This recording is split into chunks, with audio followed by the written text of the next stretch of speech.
But you trying to find a space about this thing. That's what I was saying. I don't know if he was gonna be walking. Talking about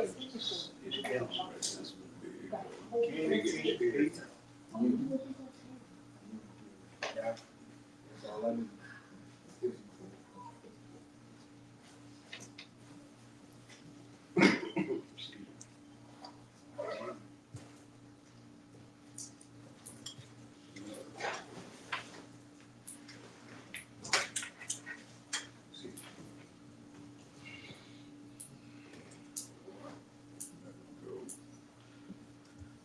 All right, we're about to get into it. I hope everybody's ready. Hold on, hold on.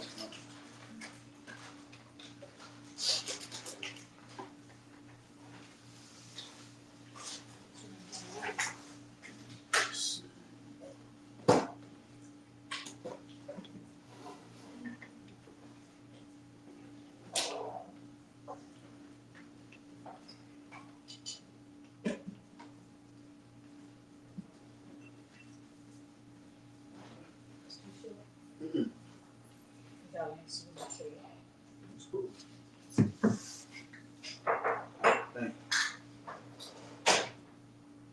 All right, start getting y'all shares in.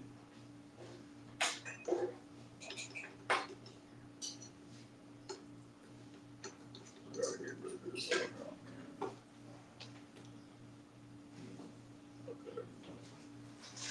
All right.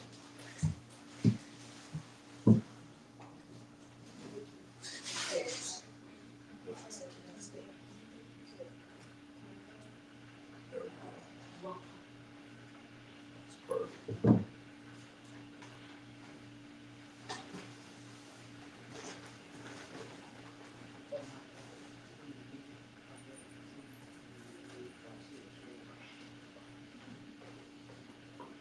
So if I have mine shares feedback, I should just take it upstairs. I don't know. It's gonna feedback. No, just put it on me. Turn it on.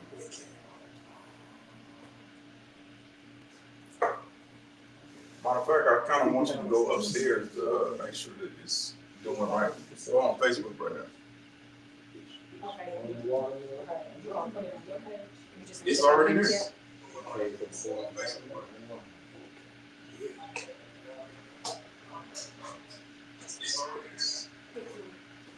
Yeah, it looks like it's doing right. All praises. I don't see it. It's on my page. it's on your page. Facebook. Sir. Alright, that's where I gotta go. So about you all. I don't see it on California either.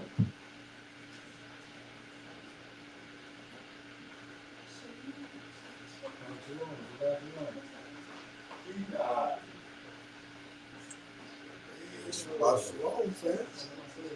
Sebastian, man. Good to see you. Shabbat shalom.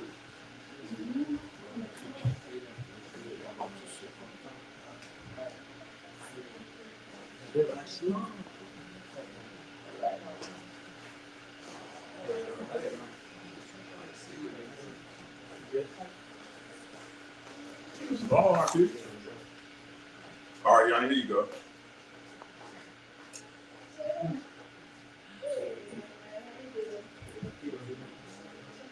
It's like- Mm-hmm.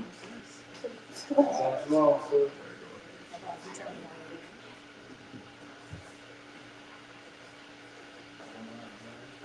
See upstairs.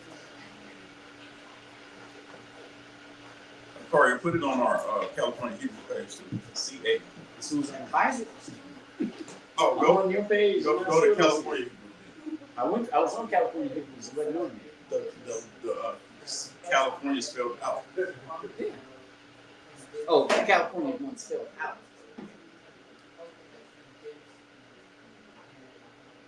That's the other.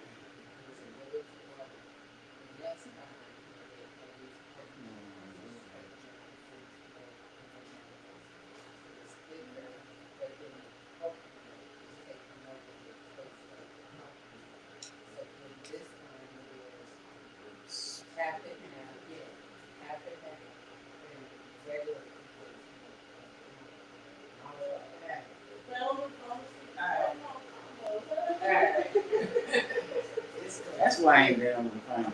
It's been on that one. Yeah, I want you to get that one and put it on the other one. Okay, no problem. You know, we got two of them. All right, Hebrews, we're going to be starting in a minute. We're just doing our technical difficulties right now.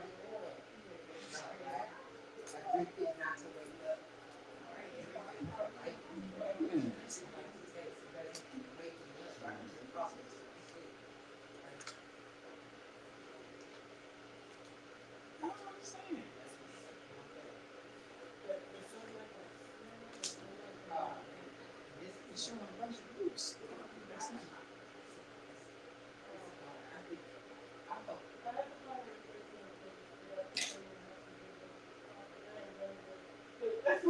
I got it for you. I still want to get it so I can share it on the other page. Call it California spelled out, Uh-huh. and you will see it live.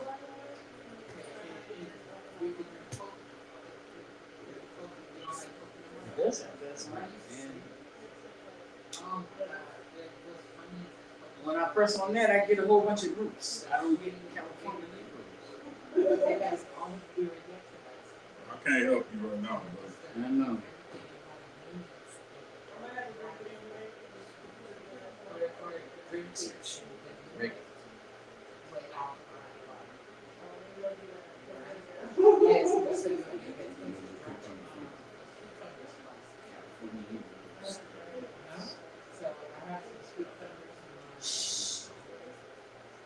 Yanni, why you keep doing that?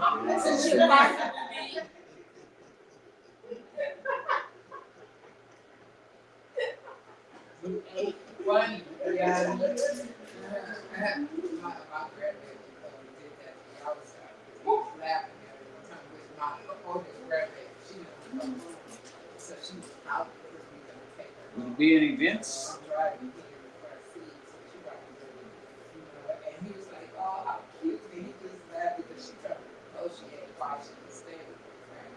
She said, it's not funny, Ronnie. It's confusing.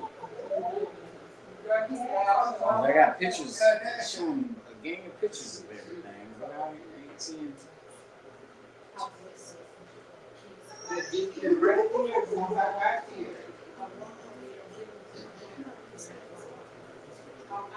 It took it out. When you, it was that's what 2,000 followers.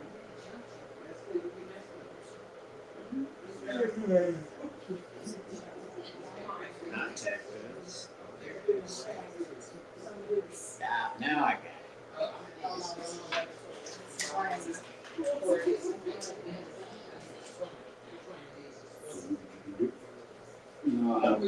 I pressed on California. For something else. All right, we're going to go ahead and get started. Everybody ready? Okay, all praise to the Most High, AHAYAH, right? We're going to be doing a lesson today about AHAYAH versus YHWH, right? We already know that it's a lot of Hebrews that use YHWH. There's so many different names that come from it. You got Yahuwah, you got Yahweh, you got Yahweh, you got Jehovah, and the list goes on and on and on, right?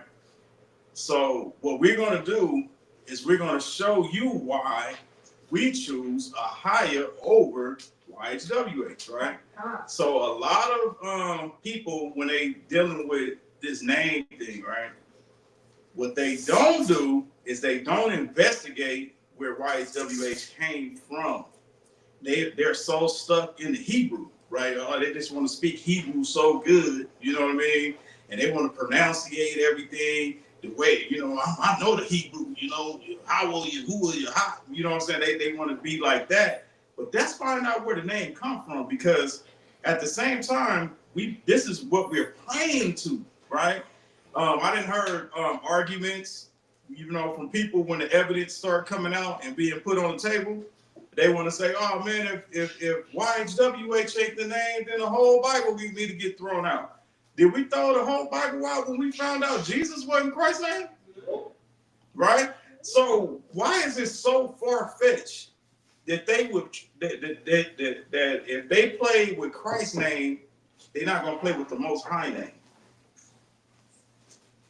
Do you really think that these people in this world wouldn't try to stop you from being able to know who the Most High name is, or worshiping Him correctly?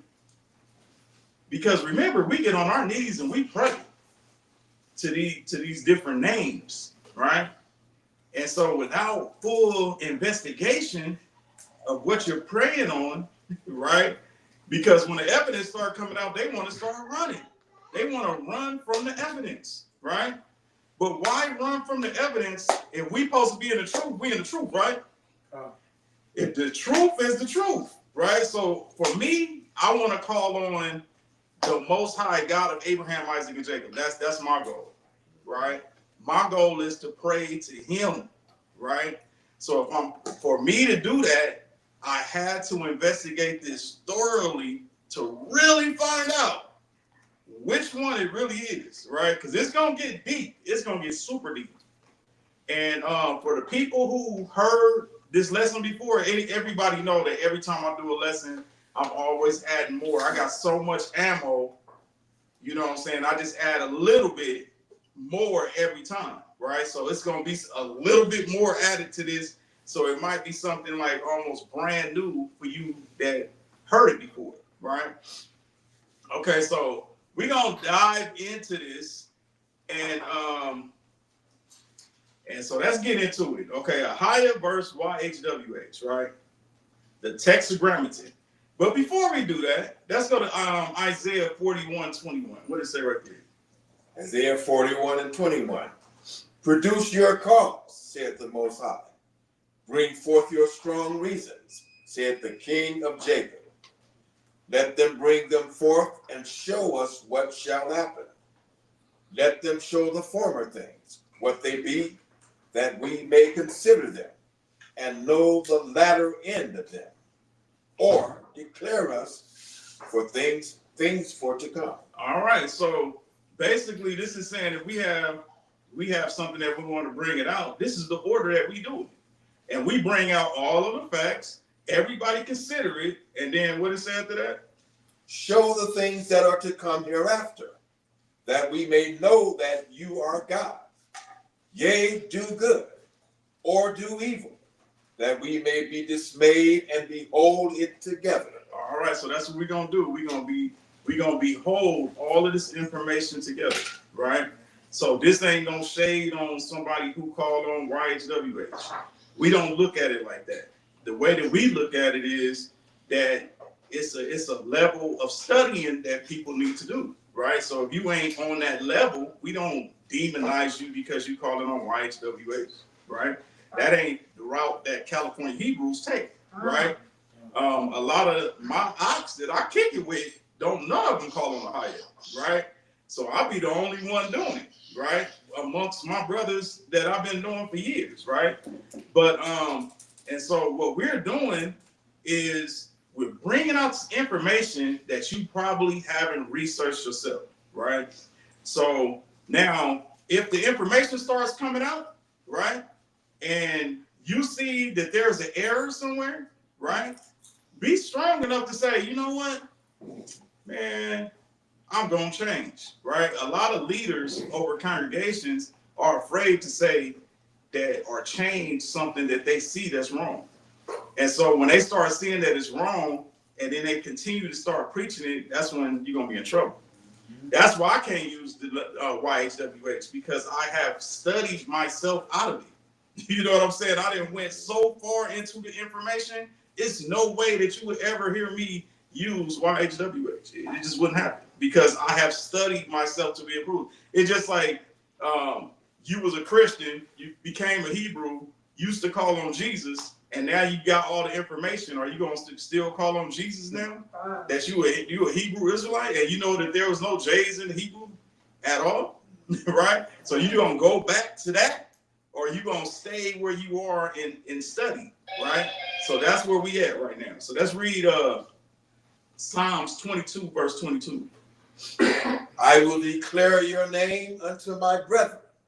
In the midst of the congregation will I praise you. All right, so I'm here to declare the name of the Most High amongst the congregation of Israel.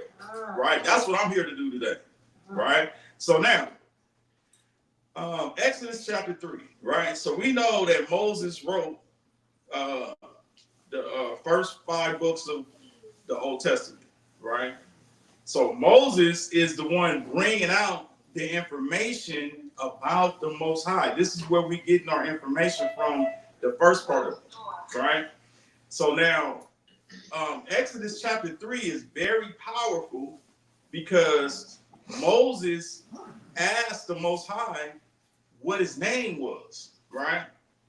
And so his name was revealed at this burning bush, right? And we're going to show you that according to the scriptures, nobody was supposed to be using the name that was at the burning bush before Moses, right? We're going to show you that, right? So we're going to start off. We're going to go to Exodus 3, verse 1. Let's get it.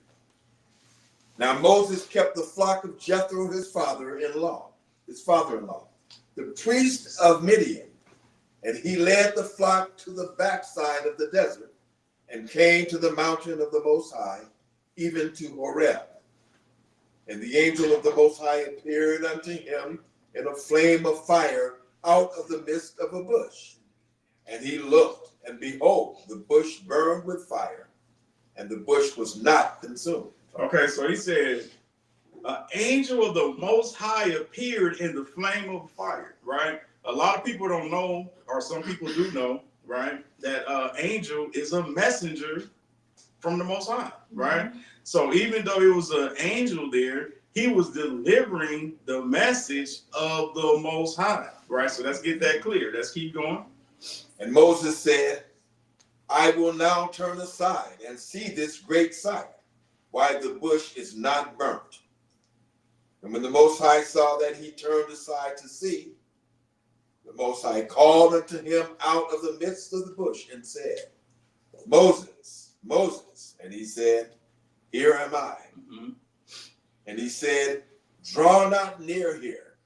Put off your shoes from off your feet, for the place whereon you stand is holy ground.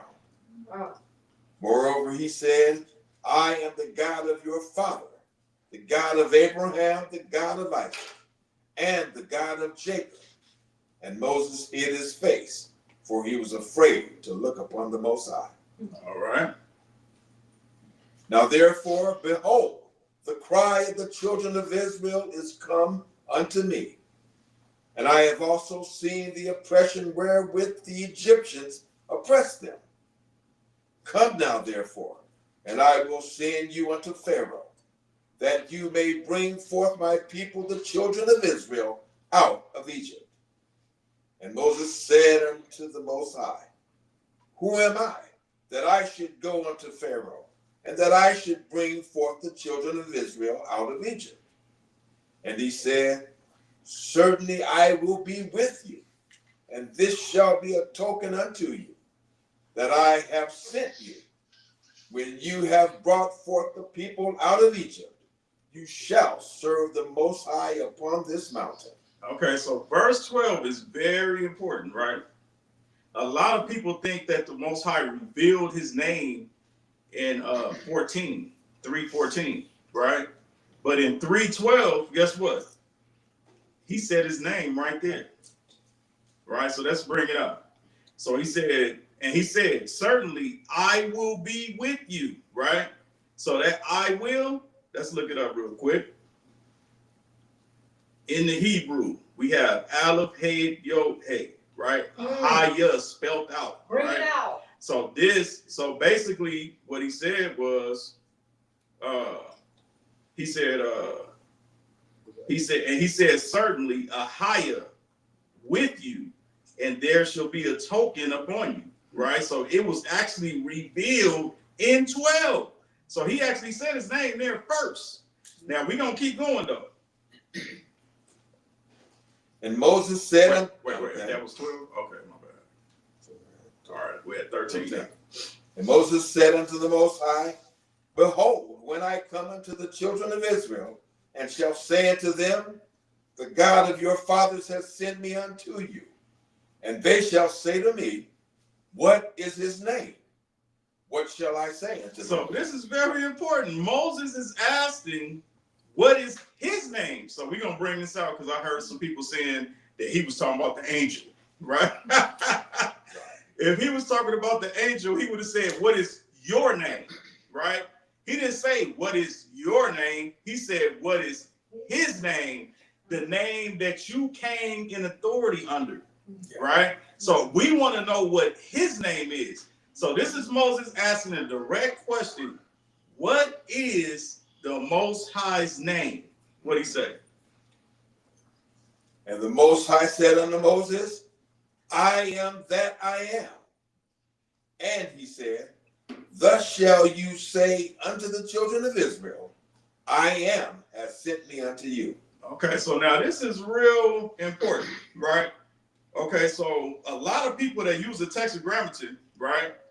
It's quite a few of them. You'll say, what's the Most High name? They're like, I am that I am, right? And I'm like, hold up, you can't be having a tetragrammaton right there where it says I am that I am, because the tetragrammaton is not right there where it says I am that I am, right? And then it was like, well, what is it?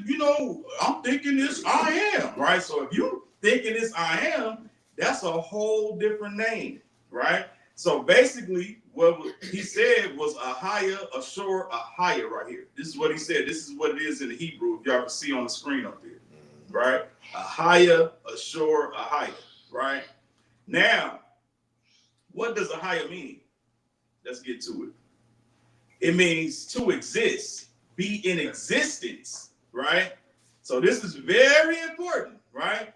Because the name of AHAYAH is a very long definition. I actually have a concordance Bible, right? And when you get to AHAYAH's name, it's 2 pages. Mm-hmm. It's 2 pages long, right? Because so it's to exist or be in existence or I exist, right? Now let's read this real quick. So I am was connected to AHAYAH. Moses wrote down God's words, AHAYAH, Ashur, AHAYAH, I am. The Septuagint translators rendered it in Greek as ego, emi, on. I am the existing one. Mm-hmm.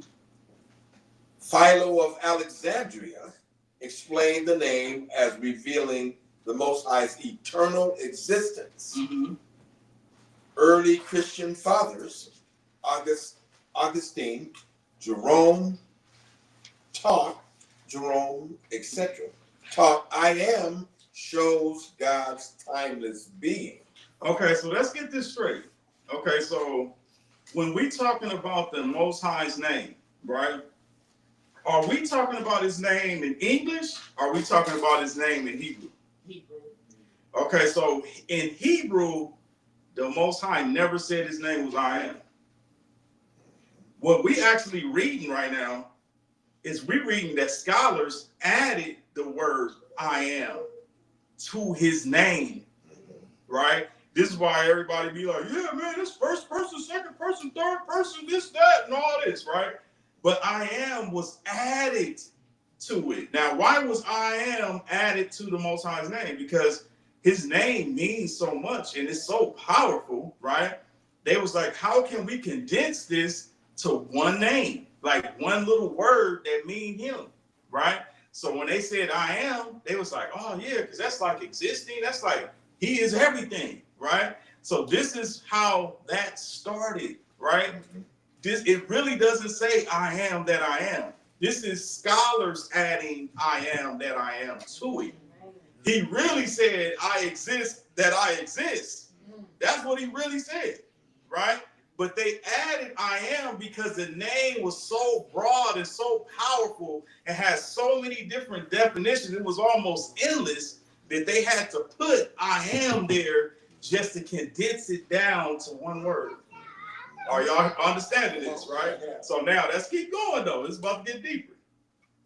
What does it say right here? So when the Bible was translated into English, like the King James 1611, the translators needed a short, powerful phrase for the Most High's self-identification. Mm-hmm.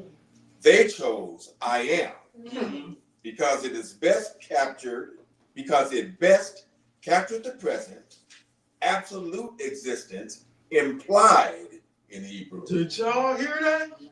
Right, and what is it after that? It also echoes the simplicity of the Most High's self-revelation, not a title, but a declaration of being itself. All right, so we just brought it out. Why I am is there. Now we ain't gonna try to take it away because the name, I am it is powerful because he is everything, right?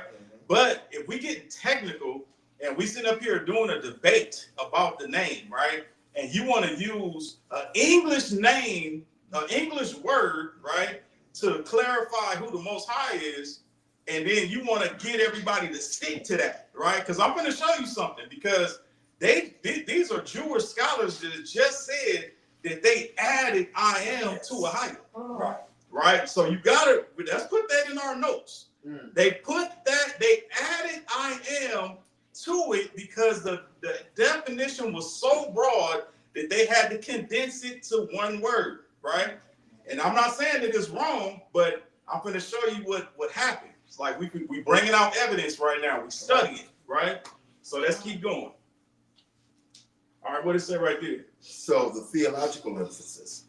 By saying I am, God is not describing himself as one God among others.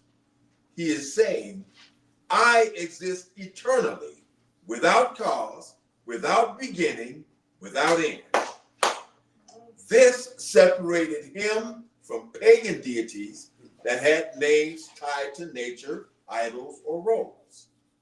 So I am was chosen because it points to the Most High's self-existence and timeless being. All right. So let's get it. What does it say right here? The Septuagint. Yeah. Translated it as ego, emai, hope on. I am the existing one. The Latin Vulgate rendered it as ego sum qui sum, I am who I am. English Bibles, like the King James, followed that tradition with I am that I am. They came up with I am to identify AHAYAH, because in Hebrew grammar, that is exactly what the Most High said. A first-person declaration of his eternal existence. It was meant to be short, absolute, and unchangeable. I exist. Period. All right. So now he said, I exist, period. Now we got to get to the Tetragrammaton, right? Because we broke it down, and then he said, what should I tell the children of Israel your name is? And he said, AHAYAH, right? Matter of fact, let's get the exact words. I don't want to misquote anything. I want to read exactly what it say right there. We're going to go back. He said, and the Most High said unto Moses, I am that I am, AHAYAH AHAYAH. He said, thus shall you say to the children of Israel, AHAYAH have sent me unto you, right? So this was, he asked what his name was, and he was actually given a command to tell the children of Israel that AHAYAH was sent unto him. Right? That's just what it is, right? So now, right, so we got a name revealed at the burning bush, right? And we had the Tetragrammaton all the way back in Genesis, right? Now let's go to verse 15. Okay. The Most High said, moreover, unto Moses, Thus shall you say unto the children of Israel, the YHWH God of your fathers, the God of Abraham, the God of Isaac, and the God of Jacob, hath sent me unto you. This is my name forever, and this is my memorial unto all generations. Okay, so just for the brand new people that's watching, anytime you see YHWH there or Lord in capital letters, right? You're going to see YHWH under Lord, and then right under that, you're going to see AHAYAH, right? Because the prime root of YHWH is AHAYAH or AHAYAH, right? So anytime that name is there, AHAYAH or AHAYAH is right there too, right? So now, why would we have two different names? Let's get it. All right, YHWH, what's the meaning? YHWH means he is or he causes to be, emphasizing God's eternal, self-existent, and covenantal nature. Okay, so now, you know what I find real interesting? They use this YHWH, right? It means he is, right? And now remember, AHAYAH was supposed to mean, when they brought the English into it, it was supposed to mean I am, right? But remember, that was added. Did they get exposed right here? He is, right? I am, he is, right? It's going to get deeper. It's going to get way deeper, right? So now what we finna do is we finna go to the pictograph Hebrew, right? All right, so we got Yod-Heh-Vah-Heh, right? Go ahead, read that, Odie. Power and action. Hey, behold, or reveal. Wah, or vav. Nail, hook, secure, add. And hey, again, equals behold or reveal. Okay, so this is the pictograph Hebrew. So for the people that don't know what this is the Hebrew with pictures, and each picture has a meaning to it, right? Now remember, YHWH meaning he is, right? And also, when you try to bring in the existing one, you get that from AHAYAH, right? And it's got to go to the prime root of their word, which is AHAYAH, to bring in the existing one, right? So let's bring that out, right? So you got to use AHAYAH to bring on the existing part of the name that you're calling on, right? So let's keep it going. So YHWH in the pictograph Hebrew translates as behold hand, behold nail. One translation said behold hand, behold snare. Right? So, so if we get on our knees and we praying behold hand, behold nail, right? And we're just bringing out the facts right now, man. So people that's listening, don't get no shade. We're going to break it down step by step. This is just the beginning. This is about to get so deep. Y'all, some people wig gonna flip backwards, right? But if we don't study ourselves to be approved, what are we doing here? Right. What is the truth? Being in the truth. Being in the truth means that we are coming out with the full truth, right? I don't know about you, but I want the truth, right? All right, so let's go. Okay, so now, AHAYAH in pictograph Hebrew, right? So we got an Aleph, Hey, Yod-Heh, right? And the Aleph means ox head, strength, leader, power. The Hey means a man with arms raised, behold, reveal. Yod is a hand raised, a hand, arm, deed of work. And then it says again, behold, reveal, right? So we put it all together. This is what AHAYAH means. The strong one, behold, hand, behold. Or mighty leader revealed by the hand. Right? Okay, so now, Okay, so we broke all of that down, right? So now we got two names here, and we're trying to find out why is there two names, right? Some people is throwing out AHAYah like it don't mean nothing, like it's brand new, like GOCC was the only one who ever had this, and it is not true, right? We're gonna show all of that today. We also gonna show that right there in that verse, that is not the only place that AHAYah is. It's in the Bible, right? We're gonna show multiple places where the Most High name is hidden in the scriptures, hidden, right?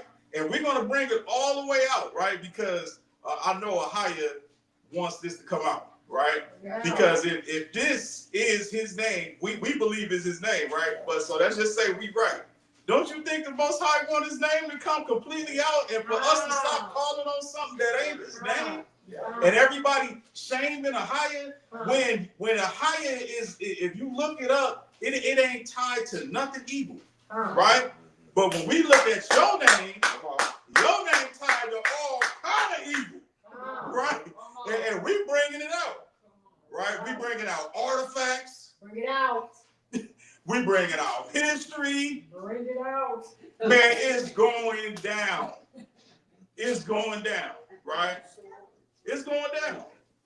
All right, so Exodus chapter 6 is very important, right? Because now the Most High is about to tell him something that's very important if you're trying to discuss a name, right? Because what we got to do is we got to put it in order and we got to walk this thing through, right? So what does it say in Exodus 6:1? Then the Most High said unto Moses, now shall you see what I will do to Pharaoh. For with a strong hand shall he let them go, and with a strong hand shall he drive them out of his land. The Most High spoke unto Moses and said unto him, I am the Most High. And I appeared unto Abraham, unto Isaac, and unto Jacob by the name of God Almighty. All right, now stop right there. So he said he appeared unto Abraham, Isaac, and Jacob by the name of God Almighty. Right? This is very important. He said, when I was talking to them, I was talking to them by God Almighty, which is El Shaddai. Right? That's what they was calling me. Right? He said, but what? But by my name, well, we know they got Jehovah there, right? But the name that was revealed at the burning bush, AHAYah, was what? Was I not known to them. Was not known to them. So this is very important because the Bible, the way it's supposed to be written from Genesis all the way to Exodus 3 and 14, for all the way back, it's supposed to say God Almighty all through there. Until it get right here, and then the name changed, and it's supposed to be the Most High name continuing on. Right? So now, we finna bring out the Most High name in the Bible that people don't know about. Let's go to Ezekiel 11 and 20. What that say? That they may walk in my statutes and keep my ordinances and do them, and they shall be my people, and I will be their power. All right, so where it says, I will be, right? That will be. So he said, I, AHAYah, their God, right? So he said, they will walk in my statutes and keep my ordinance and do them, and they shall be my people, and I, AHAYah, their God. Right? This is the hidden name of the Most High in the Bible. So if you want to sit up here and just start demonizing AHAYah and all that, and you ain't got nothing, you can't go nowhere and say it's connected to Satan anywhere, man, that's just on you. Right. You know what I'm saying? But when I get ready to go through your name, I don't have no choice but to connect it to evil and wickedness because it's all around that name, right? This is what it is, right? So let's keep going. So that's one, and we got more, but I'm just, we condensed the time. Let's go to Ezekiel 36:28.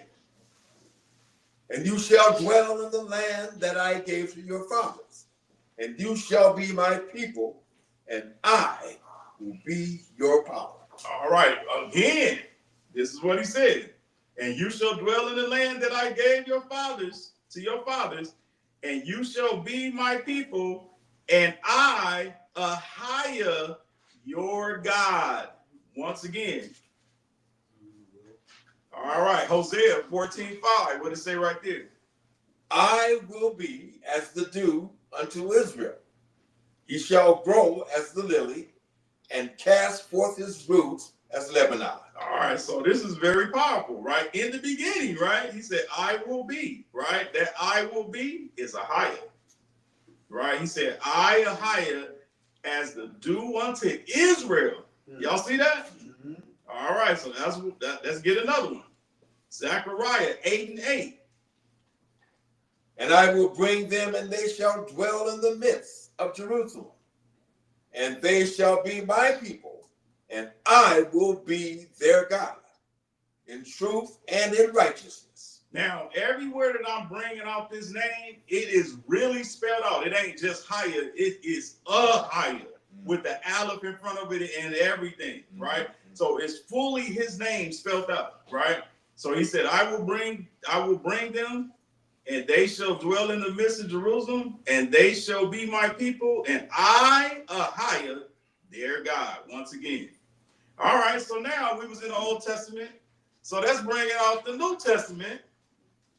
That's showing the New Testament that Paul called on AHAYAH. So let's get that real quick, Elder. So this is 1 Colossians chapter 15 and verse 10. Mm-hmm. But by the grace of the Most High, I am what I am. And his grace, which was bestowed upon me, was not in vain, but I labored more abundantly than they all. Okay, so he said, by the grace of God, I am what I am. And his grace, which he bestowed on me. This is not him talking about himself. Do y'all hear that? Some people think that Paul talking about himself, but let's see if he's talking about himself. Let's read it slow. He said, by the grace of the Most High, I am what I am, and his grace. So if he said, I am what I am, he was talking about himself, he still wouldn't be referring to somebody else. Right after that, he said, and his grace, which he bestowed on me. So he basically saying, AHAYAH, and his grace, which he bestowed on me. That's exactly what is being said right here. So remember, this is in the Greek. And with it being in the Greek, it's going to have a different meaning in the translation. So what does I am mean in the Greek?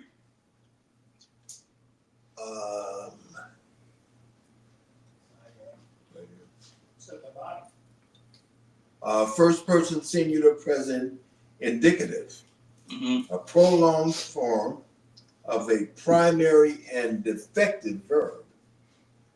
I exist. All right. What? Man, So what was said right there when he said I am? What does I am mean? I exist. What does I am mean in the I Greek? exist. Right? So I am mean I exist. What does AHAYAH mean?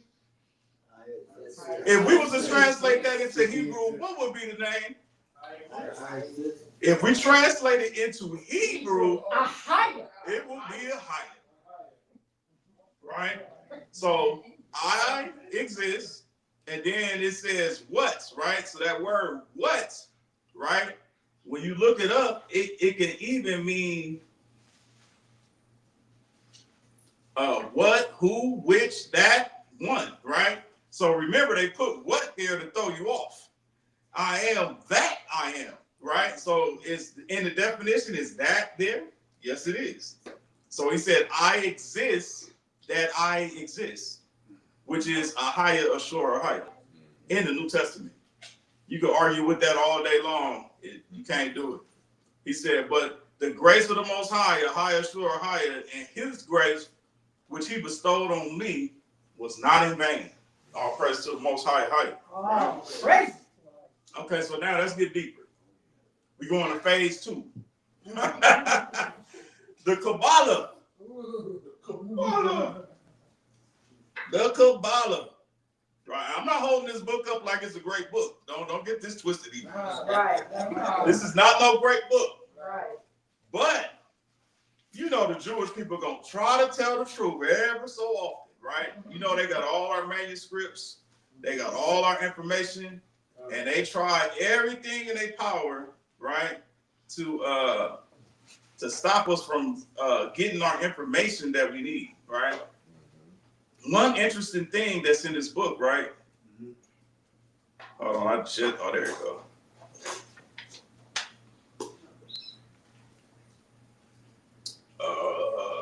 No, that ain't it.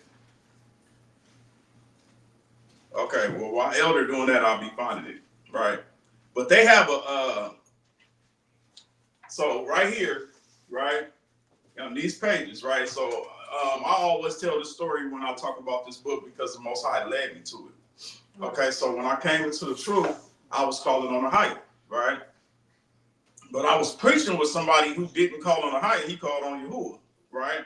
So we had an agreement that we weren't going to say the Most High name. We just going to say Most High, and then if we get ready to pray, we going to pray in what we want to pray in, right? But the whole entire time, he was Jehovah, Jehovah, Jehovah, Jehovah. So I had all these people that call on AHAYAH, right? And they mad at me because he Jehovahing it up every 2 minutes, right? And so then it turned into a battle in front of the whole congregation, right? So he was like, well, I'm going to prove to you that his name is Jehovah. So he got up, he started going through the Hebrew and all this and that. And so they wanted me to go next. And I said, you know what? I want to go back and study myself to be approved first. And then I'm going to do mine next week, right? So I went into fasting. I went into praying, right? And I was like, Father, if your name is YHWH, I'm going to call you that. But if your name is AHAYAH, I want to be able to call you that. But I need you to show me what your name is, right? So now I'm in there praying and fasting. I hear a voice say, who has your records? And I said, Jewish people.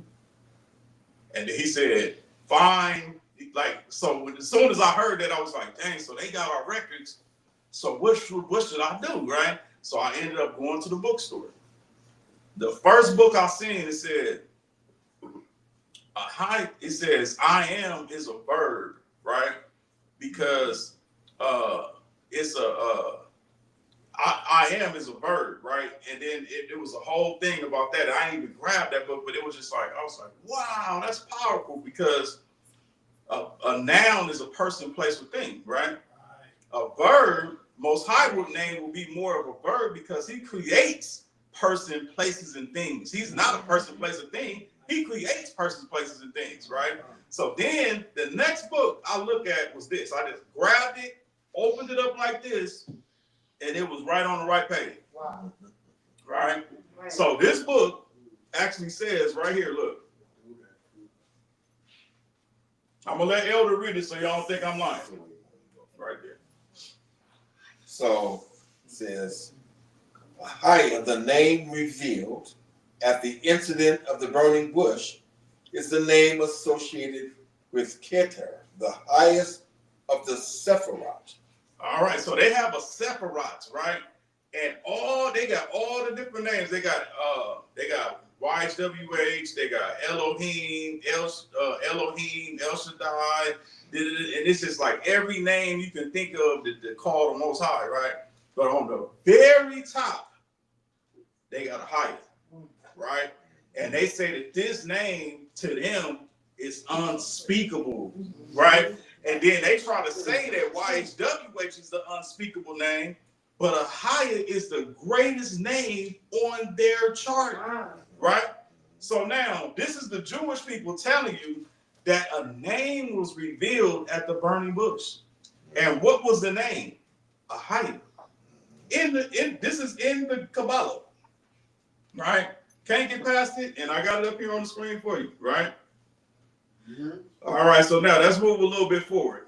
All right, so remember, YHWH in the Paleo Hebrew, the pictograph Hebrew means behold hand, behold nail, right? So now they have a book called the Illuminati book. And I know that Hebrews get mad. They be like, man, why y'all going to these books and this? we have, if the information is in the book, why wouldn't we go to it, right? Now, where they got this information from is they got it from the Jewish Encyclopedia. Mm-hmm. That's where they're getting all the information from. So they got this Illuminati book, part 2, right? So let's read just a little bit of it. Read right here, Elder. You can read that. I can't see that. Right there. I can't see it.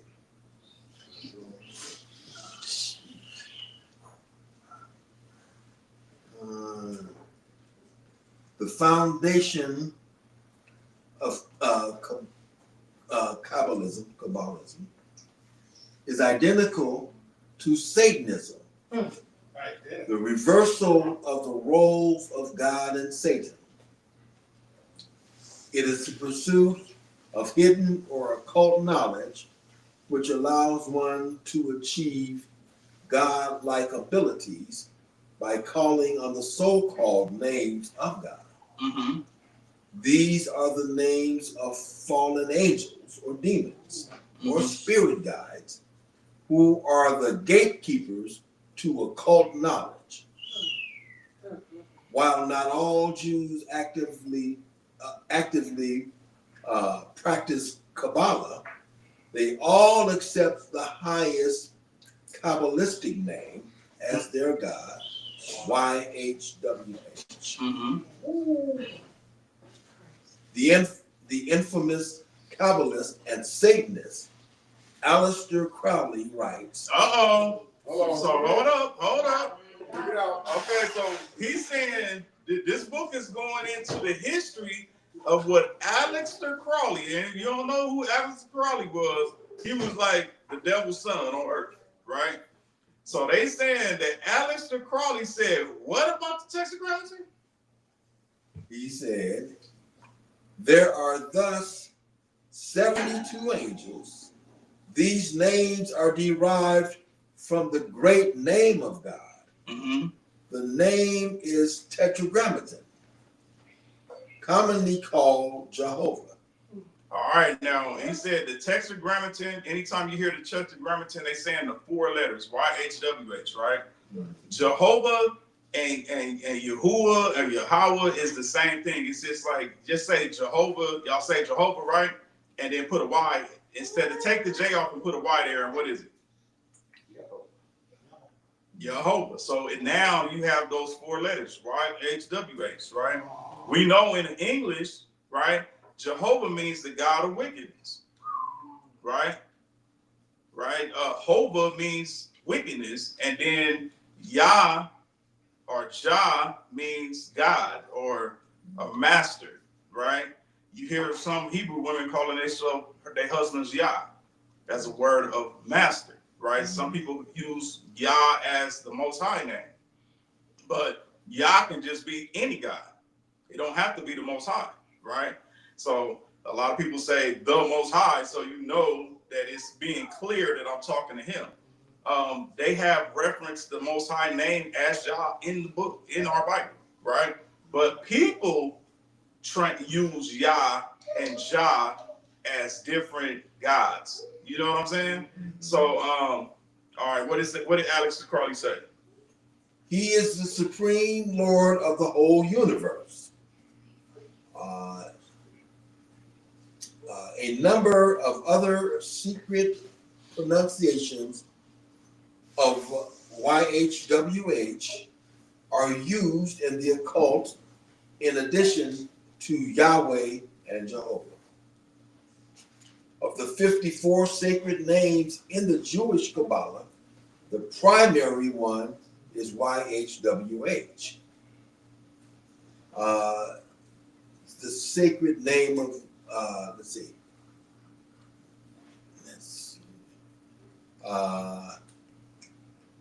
the sacred name of God or blasphemy. That's just some reference. Oh, okay. So he said that, what did he say right there? He said, thus are 72 angels. Aleister Crowley writes, there are 72 angels. These names are described from the great name of God. the name is the Tetragrammaton Jehovah. So he's saying, so Aleister Crowley basically saying that these angels are evoking with it, and these are fallen angels, evoking the Tetragrammaton was YHWH, right? So this is Aleister Crowley saying this, right? All right, so let me see. Do you want to go there? No. All right, so we're gonna read this little part right here. Just that paragraph right The wise Solomon asks, what is God's name? And what is there. Yeah, just go to that. God's name is basically saying, I am. This is too small, man. Okay. It's too small. All right, so he said, this Solomon asked, what is God's name? And what is his, he said, what is his son's name? Right? And then Proverbs 34, that this is what they got in the book. It says, God's name is AHAYAH, right? Meaning I am. This is the name given to Moses along with the law. Moses, I am that I am. And he said, thus you say, you should say unto this, I am have sent me unto you, right? And so this in this book, he was saying that the name AHAYAH was revealed in this book. This is a white person writing this book. How would he know the name AHAYAH, right? If you know they claiming GOCC made it up, right? Remember, if we got Aleph, Hey, Yo, Hey, right? If you look at that name, the person who translated it already knew that meant AHAYAH from that point, right? Moses knew that his name was AHAYAH. That's where it all started at. So if you want to say anybody made up the name AHAYAH, you got to say Moses. Come on. Right? So now, Tetragrammaton again, right? All right, so now, where does the Tetragrammaton come from? What is the history of the Tetragrammaton? This is where people don't want to research, right? And some people that research this, right, they try to manipulate the research so they can still be able to do what they want to do. But man, it is so hard stopping people from calling on YHWH. It is unbelievable. Even when we just talk about it, people get infuriated, right? It's just like you talking like you going against their Jesus, you going against their chicken, you going against their YHWH, right? Like they love this name so much, right? And then when the evidence start coming out, I'm the villain because I'm showing you history, showing you where the name actually came from. Now, one thing about history is powerful because things got documented. We can go back in time, find out where it originated from, who had it, what was going on, what happened. So the picture you see right there is Shazu, right? Shazu is a tribe. They call themselves the Shazu tribe or the land of the Shazu, right? These were white people. Man. And what they had 2 tablets. So as you can see on this picture, he got a big tablet, right? That he got on the side, right? This tablet actually says YHW. That's what the tablet say, right? So they going around pushing YHW. It wasn't YHWH, but it would be Yahoo, Yaha, Yahoo, like however y'all want to, pronounce these oohs and ahs and whatever. And then when they see Yahweh, they just like, oh man, that's Yahweh. They ain't got nothing to do with my name, my call on. Dude, if it's a Tetragrammaton, all they doing is putting vowel points there. It's still the same name, bro. This is where the fight really come in at. Because if we go into evidence and they saying we see that Yahweh was connected to some paganism or some Canaanite gods or whatever, they be like, see, that's Yahweh though. I'm like, dude, that's YHWH though. So that would be a Yahuwah though, or that would be Yahweh though, and whatever else you want to call them though. Right? So now let's get into the history of the Shazu. Can you read that? All right. Okay, the origin of the term Shasu. The Egyptians often twisted the names of peoples and locations into terms that they could pronounce as we do today.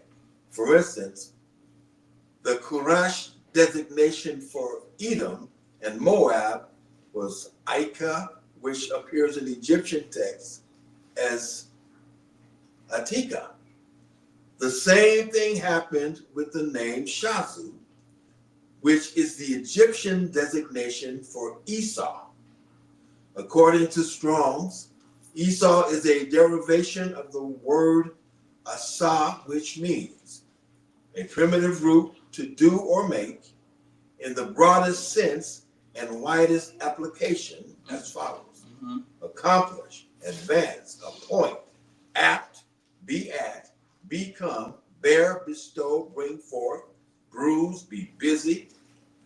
All right, you ain't got to read all that. Okay. All right, so they declared right here that the designation, the Egyptians designated Shazu as Esau, right? So we got all these brothers who be banging on Esau like crazy, right? Are y'all calling on Esau God? Or are y'all calling on Jacob's God? Come on. That's what we finna find out right now, right? Because Esau, this about to get super deep, right? So let's go right here. What does it say right here? Okay. The archaeological reality. Names like YHW or YHWH appear in inscriptions before and outside of Israel. Egyptian lists of the Shasu of YHW, the Moabite stone, and these dates. The Shasu of YHW, 1400 BC. The Moabite stone, 840 BC. And the Kuntalet Ashrud inscriptions, the 8th century BC. This shows that the name YHW or YHWH was known in the region, but in a paganized context as a tribal or storm god. Are y'all hearing that? Are y'all hearing that? Right? These are facts, right? Because remember, Shazu, they was bringing YHWH. Now you seen that they was in the 14th century, right? BCE, right? All right, so now let's get it. So the papyrus Anastasi, the 6th, circa 1205 BC, mentioning the Shazu of Edom. This shows that YHWH originated from Edomite nomads. Okay, so now we want to talk about artifacts, right? So now we on an artifact, a papyrus, right, that actually says that the Egyptians clarified. So all y'all that be sitting up here talking about Shazu, when you start studying it and you trying to make them Israelites, can't do it. Can't do it, because we have written documentation from papyrus saying that these people was Edomites. That's archaeology. And that's archaeology. And he said before that, he said that it predated the Israelites. And it was outside of the Israelites, right? Okay, so let's go even deeper. All right, let's go. Okay, so papyrus, which is a noun, a material prepared in ancient Egypt from the pithy stem of a water plant, used in sheets throughout the ancient Mediterranean world for writing or painting on, and also for making ropes, sandals, and boats. All right, so that's what it is. All right, so this is the actual papyrus right here, right? This is in a museum right now. I forgot to put where the actual museum that this is actually in, but this is them writing about the Shazu of Edom, right? So right here, he's about to read what was on that papyrus in the shaded area. We have finished letting the Shazu tribes of Edom pass through the fortress of Merneptah,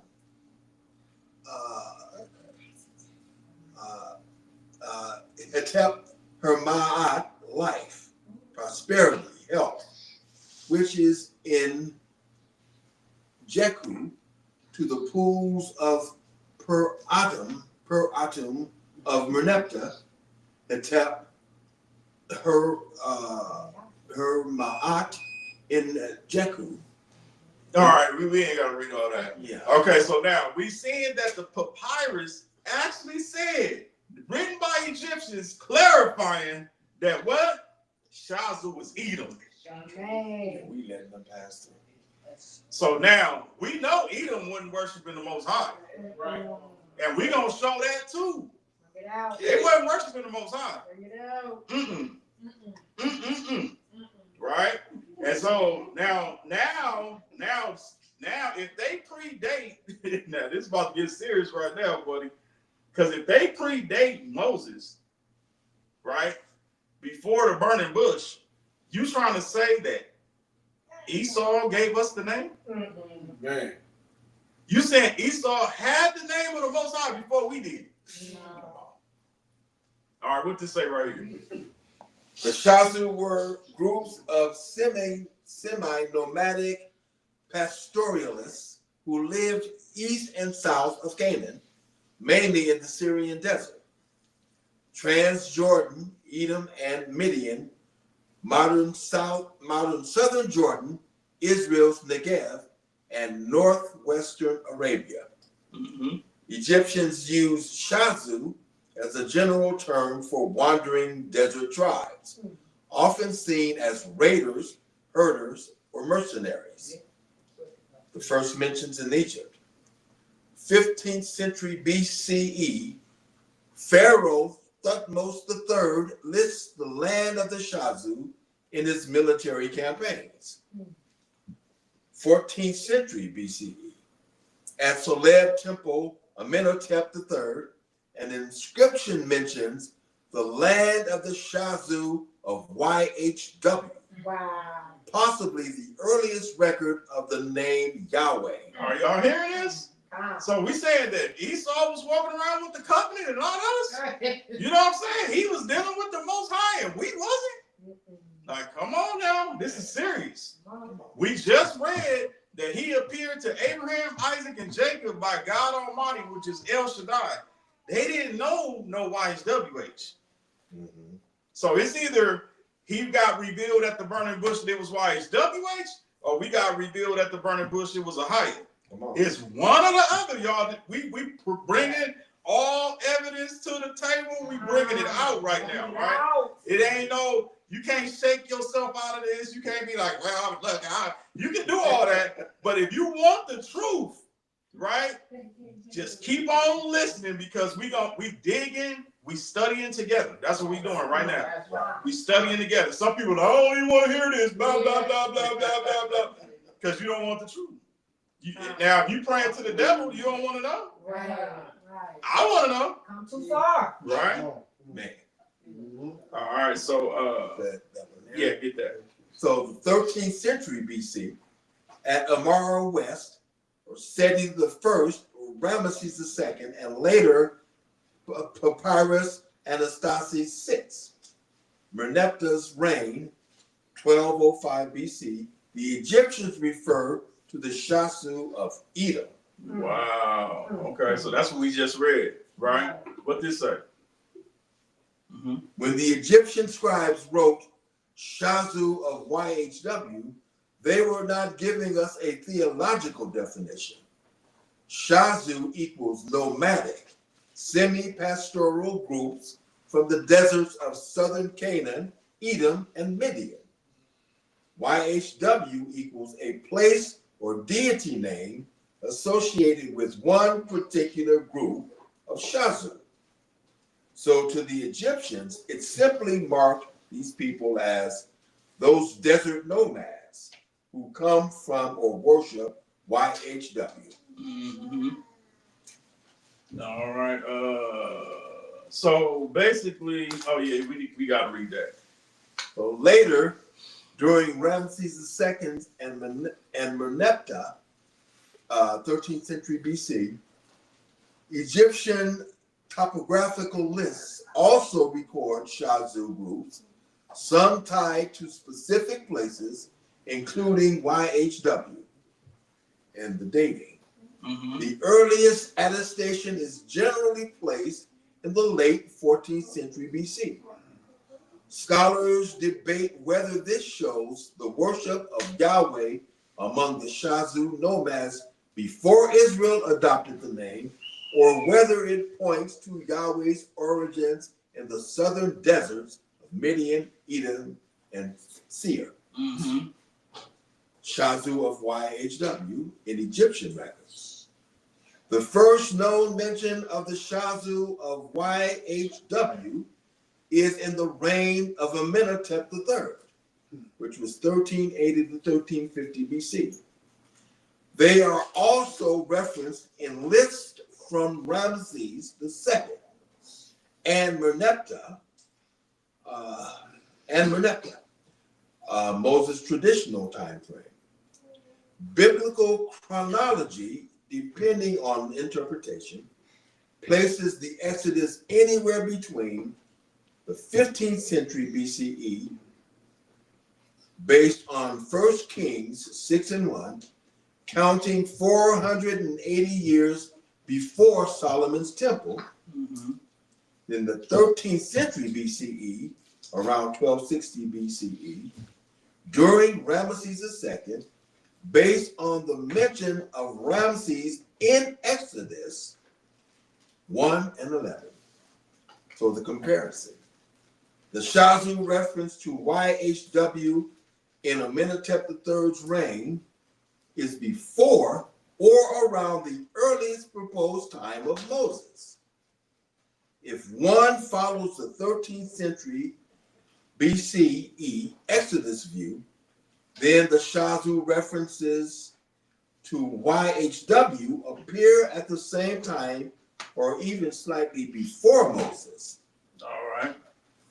So if Moses lived in the 13th century BCE, the Shazu were already known for at least 200 years before him. Well, they was known how many years before him? 200. 200 years before Moses, they already was walking around with YHW and they was kicking it with Canaan. You know? So if they was over there in Canaan, y'all think the Canaanites was over there worshiping the Most High? Y'all think the Moabites was over there worshiping the Most High? So they was over there with them, with YHW. Yeah.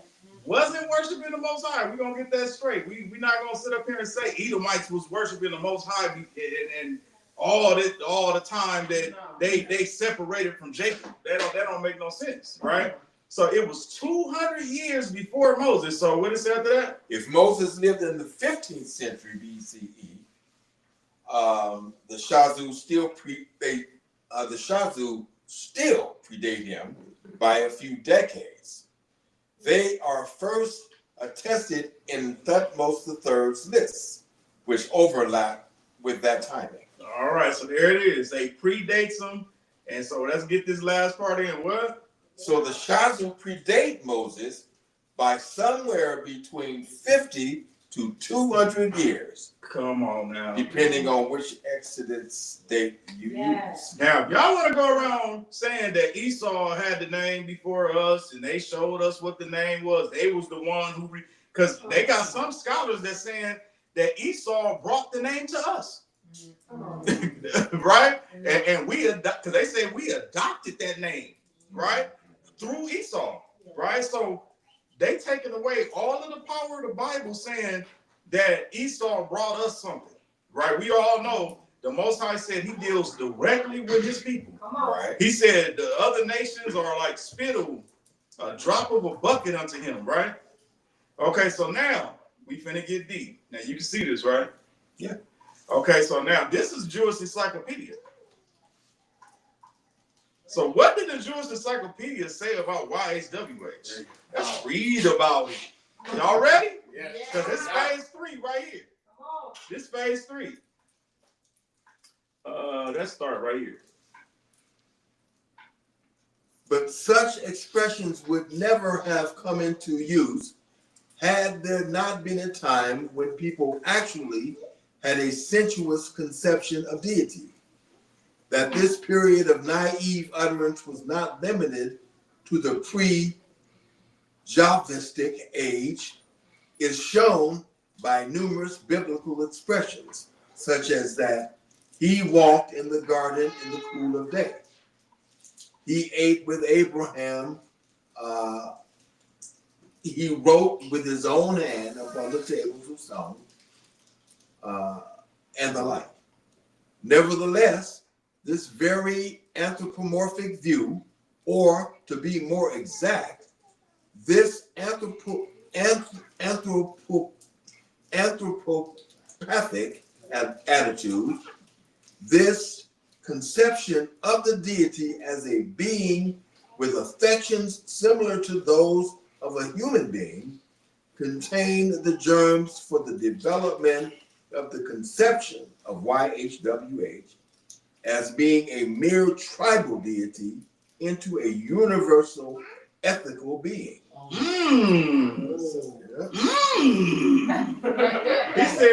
He said, contain the germs for the development of the consumption of, deception, conception of YHWH. So basically, it's saying that this was something that was developed, and this is just the first page. We're gonna keep going because this is the first page saying that it was developed. Developed means it was created. It means that it was placed. Yeah. They doing it themselves, right? Mm-hmm. This ain't something that was always there. Because remember, Shazu started YHWH. We just said you can't get around that, right? They not worshiping the Most High. You can't say Esau, the Canaanites, all of them was worshiping the Most High, and then they brought the name to us. We come on, Israel for real. We can't say that. We can't say that, right? So now, remember, the Jewish people, according to the Bible, is what they he said the Jewish people are the synagogues of what? Satan. If they the synagogues of Satan, they gonna have the real Most High name using it all the time.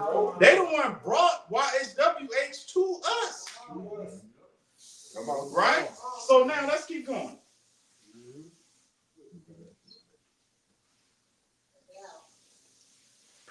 It was just this conception of YHWH as a personality to whom neither wrath nor mercy nor love nor hate, to whom indeed nothing human is alien, that when deepened and ennobled, led necessarily to the prophetic view of God. To the doctrine. All right, so now let's go to the other part. Let's see. Let's skip that one. All right, read that. It's kind of blurry, but we got to read it. So it's still the Jewish Encyclopedia. Mm-hmm. Yeah, right there at the top. The oldest exegeses, such as, oh man, that's real blurry. Just skip what you can't see.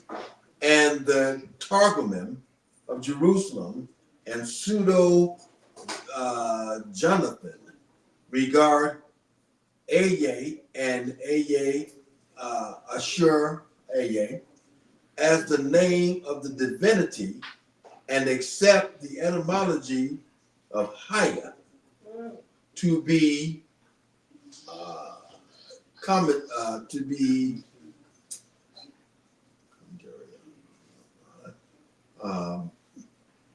to be, period. Modern critics, some of whom after the lapse of centuries correct the Hebrew text without regard to the entire change of whatever that says. All right, I know it's kind of blurry for you. All right, but let's keep going. Let's get one clear for you.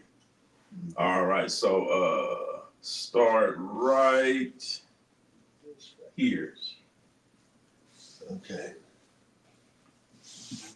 Such revision is to be seen, for example, in the so-called priestly code, where all the theophanies are consistently omitted, and the word or the presence of God is substituted for them. This reluctance to offend the deity by anthropomorphic utterances concerning his person grew stronger with time, so that the use of the name YHWH, which was felt to be a proper name. So the name was starting to be used, and it was growing, and it was thought to be a what? Proper name. Oh, I kind of like this name. This name sounds kind of good. Let's go ahead and put it right there. Right? Right. Keep going. In contradistinction to the other appellations of the deity in the Bible, was thereafter avoided. So the other deities that was in the Bible was what? Avoided. The other deities that was in the Bible was what? Avoided. Avoided, right? Remember when we went to Yahya ben Hanasi, the Spaniard Jews, right? In the Jewish encyclopedia, it stated that they took everybody's Bible and burned it. And rewrote what they wanted. And we already know that they changed Christ's name to Jesus. So you don't think that they would put Yahweh, they would put Yahweh in there, Yahuwah in there, Yahweh in there, Jehovah in there. I was just going to name all of them. So y'all know that all of them is the same thing. Right? Well, that was enough for them. But this is Jewish encyclopedia. All right? I ain't make this up. Right? So now, let's go to artifacts. We going to artifacts. They said artifacts, right? Right. Let's go to artifacts. So now, if we go to artifacts, right, it ain't looking good for YHWH, bro. Get it? At all, right? Not at all. Okay, so they say that YHWH was married to Esther or Asterisk, right? And this is the same lady on your Starbucks cup, right? She got her legs cocked up, two wings. She got two fins up, but those are her legs. And if you see the real picture of the Starbucks cup, you would never drink Starbucks again because they're evoking her spirit on your coffee. Right. You want to drink her from her cup when her legs is open? That's what you want to do? Stop drinking Starbucks, right? So now, why is it saying that Astrid is the wife of YHWH? Right? So let's get it. Drawings on pithas. From Kuntalet Arjud, late 9th century, early 8th century BCE.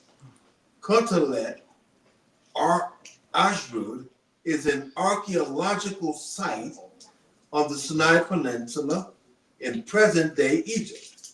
The site was likely an Israelite trading post or oasis. Excavations undertaken in the 1970s revealed two large pithos jars used to store water and other liquids, with intriguing drawings and text. The drawings portray several deities, humans, animals, and symbols. All right, so humans, animals, and symbols, right? Which would be against what we believe, correct? Yep. All right, go ahead. The textual inscriptions found on the jars are, in large part, written in early Hebrew script and are thought to be from a different time period from the drawings. These inscriptions repeatedly mention Yahweh and his Asherah. Interpretations vary, but it likely indicates that some worshipers of Yahweh believe Asherah to be his wife. Come on now. Now this is who she is.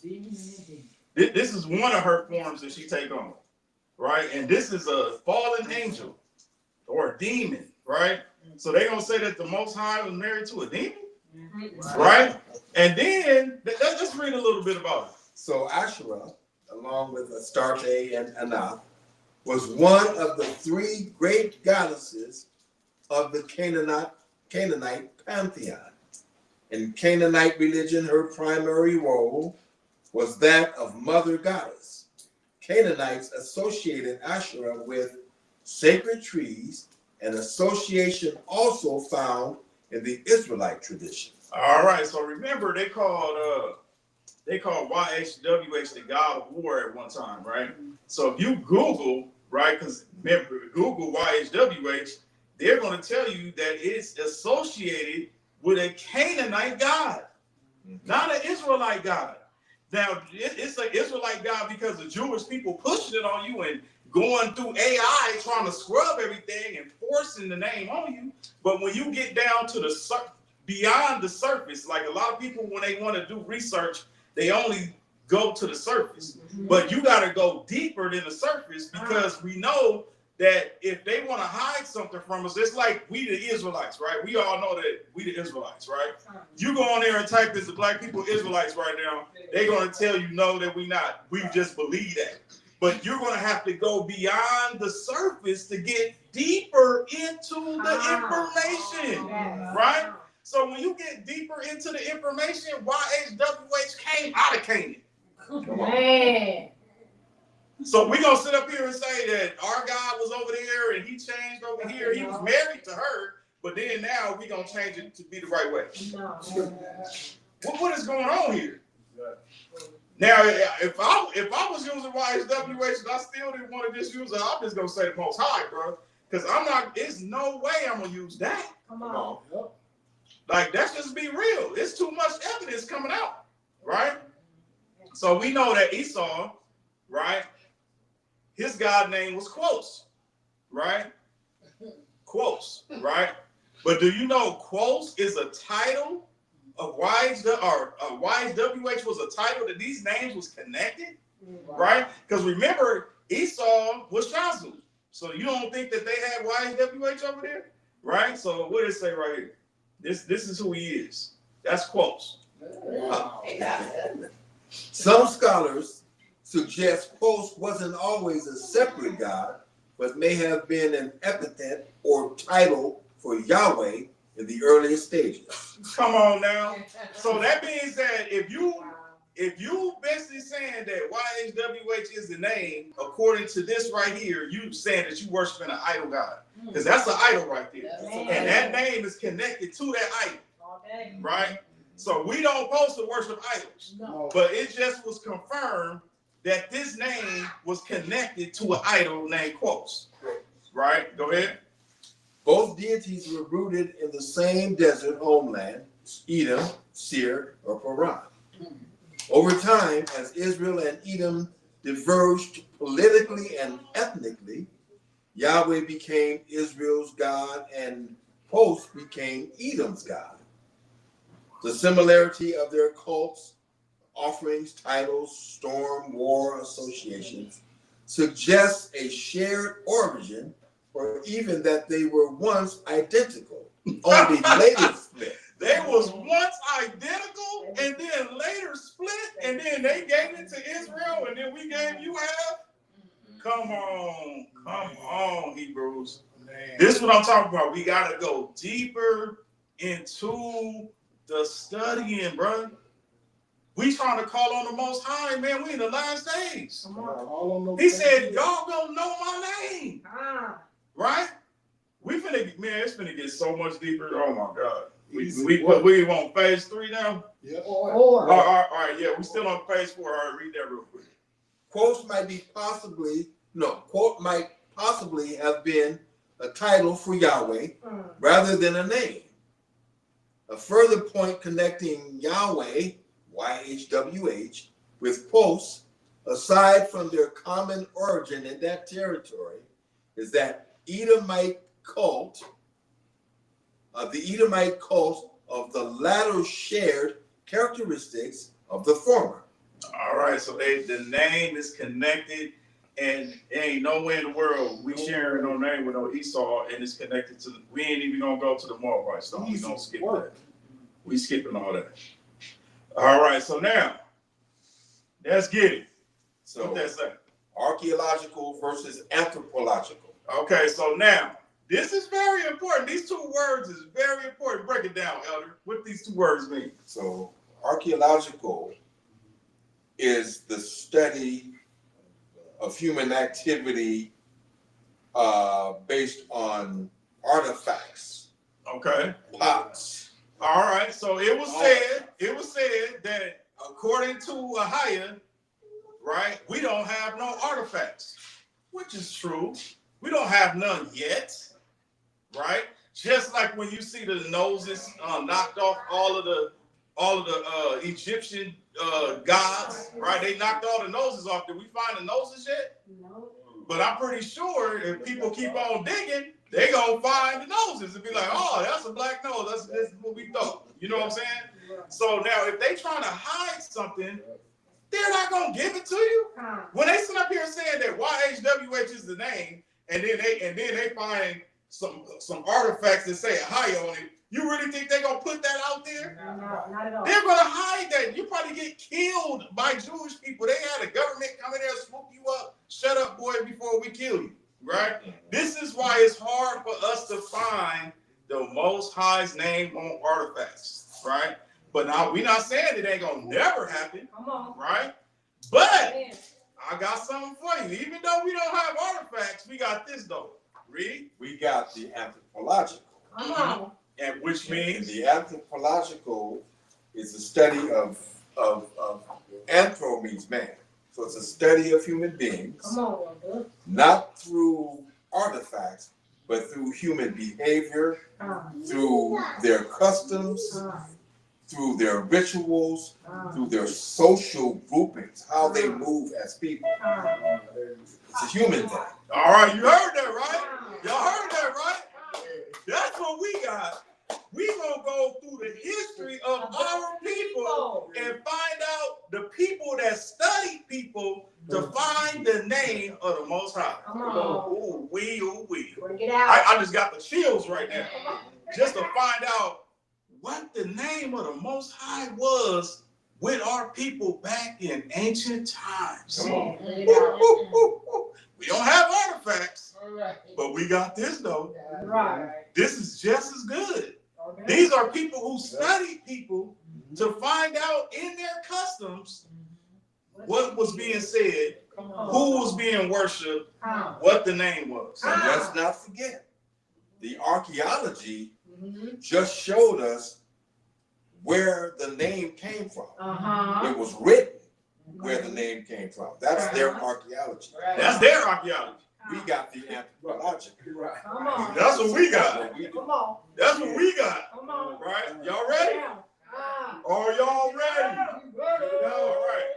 So now, before we go here, I got to tell y'all a little story because it's really powerful, right? Okay, so me and Yanni end up going to New York. And man, the Hebrews was beautiful out there. They treated us so good. I mean, that was like one of the best times I ever had because we told them we was out there and it was so many Hebrews everywhere. My phone wouldn't even stop ringing. It was ringing at 2 o'clock in the morning. Mom, I want to meet you tomorrow, man. It was so much love. Man, me and Yanni on the Sabbath, we had to go to like 4 different churches because we wanted to just, spread it out to where we can, spend time with so many Hebrews, right? So in the midst of all that love that New York was showing us, and I love y'all Hebrew Israelites in New York, I really do, and everywhere. But they showed us so much love there, and we got shown so much love when we came to Atlanta too. I gotta throw them out there. All right, but in the midst of all of that, me and Yanni met some Igbo Hebrews, right? And then I took pictures with them, ended up meeting them, sat down, had conversations with them, right? So I said, what do y'all call y'all God? He said, AHAYAH. I said, AHAYAH? He was like, I was like, hold up, you been watching our videos? You know about California Hebrews? You heard of GLCC? He was like, no, what is that? I was like, nah, for real. You call on AHAYAH? He said, yeah, over in Ghana, we call on AHAYAH. God. I said, wow. Okay. Okay. So then, let's fast forward a little bit. I'm doing a radio show for this brother, right, every week, right? I was on his radio show. His ratings was getting real high, right? So now I got people calling in and everything, right? So this Igbo woman calls in, right? And I'm like, shalom, sis. She's like, shalom. She was like, I'm an Igbo from Ghana, right? I was like, okay. And then I said, so sis, let me ask you a question. I said, what do y'all call the Most High over there? She said, we call him AHAYAH. I said, wow. Right? So now, we finna prove that sections of Igbos in Africa use the name AHAYAH. We're gonna show people who studied them and confirmed that they use the name AHAYAH. Let's get it. Okay. So it says usage among it's Igbo or Igbo. So usage among the Igbo. It is invoked in prayer and worship as the self-existent name of the Creator. Some Igbo Israelites emphasize it as the pure name that was spoken to Moses before any scribal substitutions like Adonai or Lord were added in later texts. You will often hear the full phrase AHAYAH, Asher AHAYAH, or the shortened AHAYAH as a personal name for God. Now, y'all just heard that? They said that they ancient times before the scribes got in there, they was calling on AHAYAH. Let's keep going. So the comparison, right? AHAYAH, which is Igbo or Hebrew Israelite use, from AHAYAH, or I am. AHAYAH, I am. YHWH, Yahweh, the Tetragrammaton, often replaced by Lord in English Bibles. Jehovah, a later hybrid form combining YHWH consonants with Adonai vowels. All right, so I'm glad y'all noticed that. They said a hybrid. Y'all know what a hybrid is? Most High told us not to A do that. hybrid is something that you add to something that will. This is the hybrid food that you eat. The banana that ain't real, that they didn't made a banana in the lab and then they gave it to you. Right? These are hybrids. Right? These are things that are not natural. Are not the original. Right? All right. So now that's we in phase 5 right now, right? Let's go. Igbo believers, especially those identifying as Israelites, do use and preserve AHAYAH as the divine name.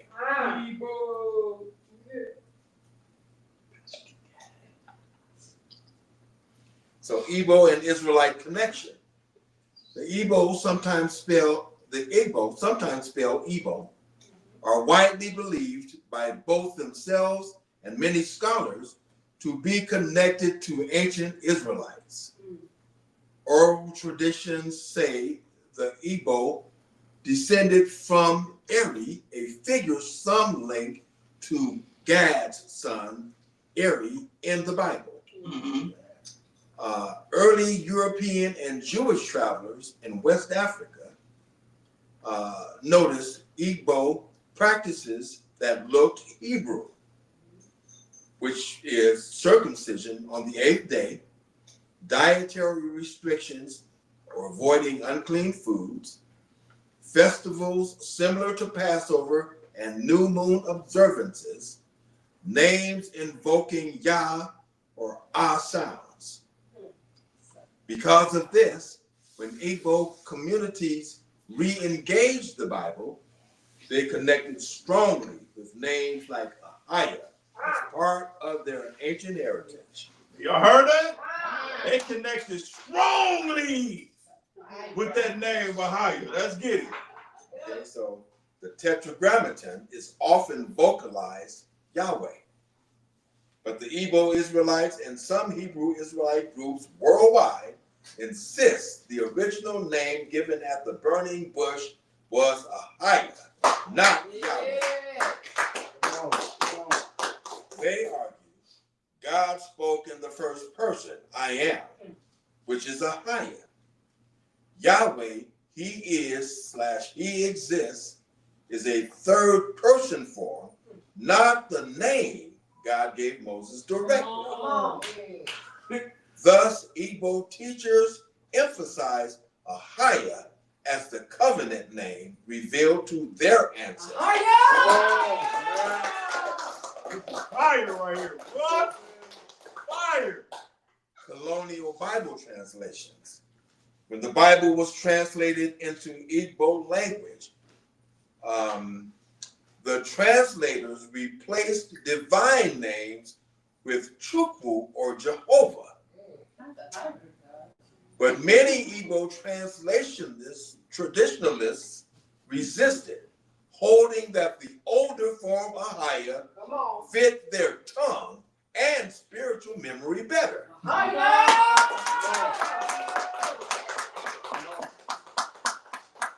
So Chukwu means great spirit in Igbo, but it is more generic than AHAYAH. Come on, bring it out.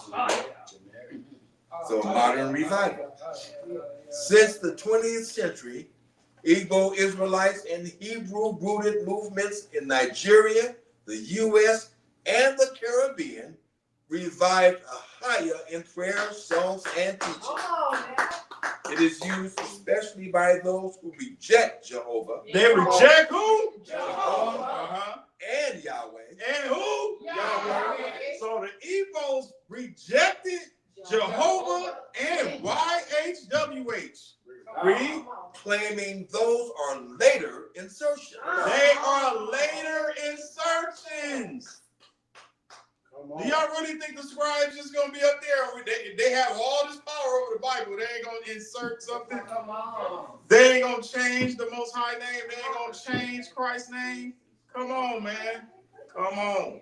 Let's go. But what's so powerful about the Most High, he always, whatever they do, he can expose them and bring back the original. I love that. Right. Let's keep going, though. So this is an example phrase. AHAYAH, Asher AHAYAH, Bashamayim, which is, I am that I am in heaven. Oh, praises. So the Tetragrammaton is often vocalized Yahweh. We just did this. Oh, we just did that one? Okay.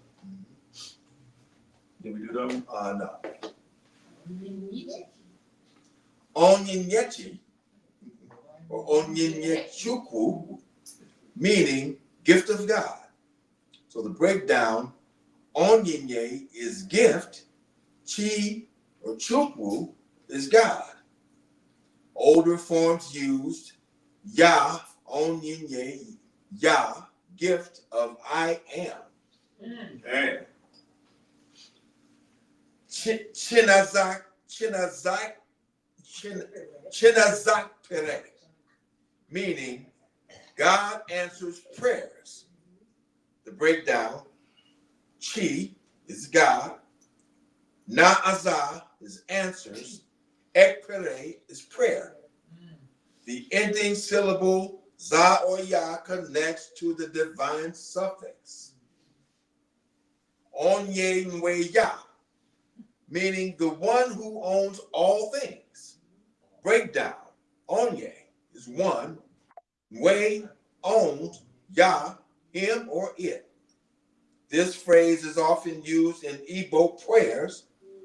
Onyenwe Yah became a title for God itself. Ifyan Yi Chukwu, Ifyan Yi Yah, meaning with God, nothing is impossible. The breakdown, Ifyan Yi, nothing is impossible. Yah Chukwu equals God. The form Ifyan Yi Yah equals nothing is impossible with AHAYAH. Come on. Woo. Amarachi Amaraya, meaning grace of God. Breakdown, Amara, grace, Amara. Grace, Chi or Yah equals God, I am. Chinyere Minya. Chinyeremya, meaning God gave. Breakdown, Chi, God, Yere, gave, Miyah, me, by him. Seen as given by AHAYAH.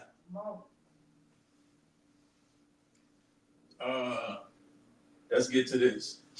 Early European observers of the 18th and 19th century. All right, so earlier European observers in the 18th or the 19th century. So now we're getting into them studying our people, right? Go ahead.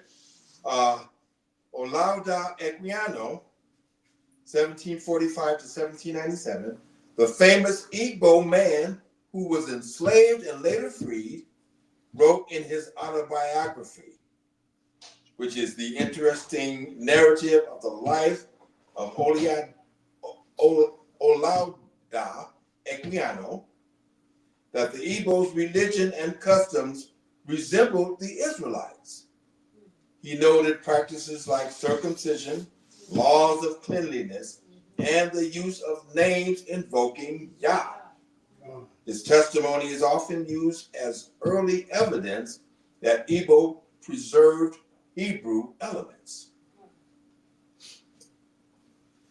Okay, missionary records of the 1800s. So this is the missionary records of the 1800s. When the Church Missionary Society first translated the Bible into Igbo in the mid-19th century, they admitted in translation notes that the Igbo already had a divine name system. Instead of preserving it, they chose Chukwu, Great Spirit, to replace older forms. Some CMS translators privately wrote that elders resisted, saying their fathers called on Yah or AHAYAH when praying. Linguistic scholars. George Thomas Basden, a British missionary anthropologist who lived among the Igbo, wrote in Among the Igbos of Nigeria. Now y'all hear that? The Igbos in Nigeria, right? Remember that? The Igbo constantly referred to the Creator as Onye Yah, the one who owns all things, where Yah was a sacred pronoun or title of God. He observed that Igbo names often ended in Yah and connected it to ancient Semitic naming patterns like Hebrew Isaiah, Jeremiah, etc. Hebrew Israelite scholars. Joseph J. Williams in Hebrewisms of West Africa in 1930 documented that Igbo and other West African tribes had Hebrew-like names and divine invocations. He highlights Yah endings in Igbo as a marker of Israelite connection. Williams argued these were not coincidences, but proof of ancient Israelite migration into Africa. Oral tradition and elders. Igbo elders often preserve the memory that their ancestors prayed to AHAYAH long before missionaries came. The phrase Chi AHAYAH God I am, is found in old oral prayers, where God is praised as the self-existent one. Yes. You're gonna have to read that again. He gonna have to read that again. He gonna have to read that again. Man. From where? From where? Just like Okay. The phrase AHAYAH, which is God I am, is found in old oral prayers, where God is praised as the self-existent one. AHAYAH. Come on, man. Come on, man. Y'all better quit playing, man. I'm telling y'all. Read.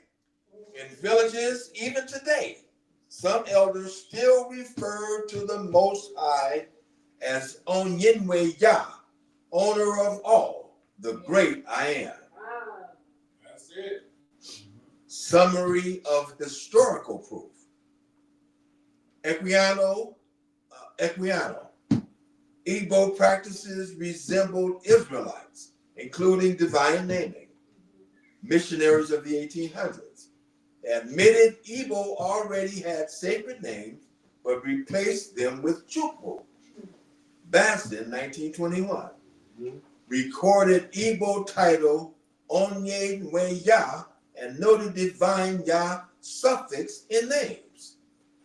Williams, in 1930, connected Igbo divine Yah directly to Hebrew names. Elders' oral traditions preserved AHAYAH in prayers and titles for the Creator. Come on now. So we had these colonizers coming in, right? Trying to change their book, and they fighting like, hey, no, man, we don't want all that in our book. Right. The same way that they did us in America, man. Yes. This man, Same Lord, God, Jehovah, yeah, YHWH, all of that stuff was added, man. That's why AHAYAH is hidden. Yes. If they was gonna try to expose AHAYAH, they would have made it more known, right? We had to research to find that. Yes. Think about it, right? Man, it's about to get deep, man. Yeah, it's been deep, but you know. Okay. Yah ben Hanasi, the prince or leader of the exiled Sephardic Jews after the 1492 expulsion from Spain, is remembered in some Hebrew Israelite traditions as a patriarch whose family preserved older ways of calling on the Most High. In those traditions, the name they used was AHAYAH, I am, taken from Exodus 3 and 14. When the Most High told Moses, AHAYAH Ashur AHAYAH, I am that I am. All right, so they said that Yahweh ben Ha-Nasi, right? The Spaniard Jews in records that they was calling on the ancient name AHAYAH before they try to implement the new names. Are y'all hearing me? Remember, I told you in the Jewish Encyclopedia, they burned all their books. Everybody who had a Bible, they had to grab their Bible, burn it, and then they replaced their Bible. Our old Bible was their Bible. Right? So now, remember, the Most High ain't going to let them do too much because he know that we got to have the commandments. We got to have this. He's in control of everything. Right? But at the same time, in the last days, don't you think that he wants us to rise above and show the truth amongst our brethren? This is the truth. I didn't make none of this stuff up. We sit up here reading about the Most High name AHAYAH being all the way back in the ancient days. Mm-hmm. All right, let's keep going. So, AHAYAH, which is AHAYAH, is the Hebrew word for I am. Some groups trace the survival of this name among the families of Yah ben Hanasi and other Iberian exiles, saying that while much of Judaism standardized on titles like Adonai or Hashem, their communities emphasized the direct name revealed at the burning bush. Come on, man. This is what we're fighting for right now. We fighting for the name that was revealed at the burning bush, and we rejecting the other one. That name been there. That's the Jewish people name. We don't want to use the same name they using. Right. Read. Historical and cultural lens. Sephardi exile records mention Yah ben Hanassi as a leader during and after the 1492 Alhambra decree. Oral history from Hebrew Israelite groups connects his household with calling on AHAYAH rather than the more common YHWH vocalizations. Igbo, Nigeria. Some Native American oral traditions and Hebrew Israelite movements today also use AHAYAH. All right, so let's break this down, right? He said the Igbo, he said the Nigerian Igbos, then he said the Native American Indians, and then he said Israelite communities are still to this day. Yeah. And we want to read. So they also use AHAYAH, seeing continuity with the ancient practice. The emphasis is that AHAYAH is self-identification of the Almighty, I am, not a derivative or substitute. Come on, man. Do y'all want a substitute or y'all want the real? I want the real deal. So the archaeology, no artifacts or stones yet found with AHAYAH. All right, so we don't have no artifacts that yet have been found yet. Yet. Not yet, right? But go ahead. Anthropology, yes. Anthropology what? Yes. Anthropology what? Yes. We have that. Let's go. Evidence in biblical texts, oral traditions, and living cultural memory that preserve the pronunciation and use of AHAYAH. Yeah. Oh, praise to AHAYAH. Oh, praise to AHAYAH. Oh, praise to AHAYAH. Oh, praise to AHAYAH. All praises to AHAYAH. Yeah. Now, let's get some visual proof. Y'all want visual proof? Get a bullet. Remember they said the Nigerian Jews, the Igbos, right? Let's see what they said.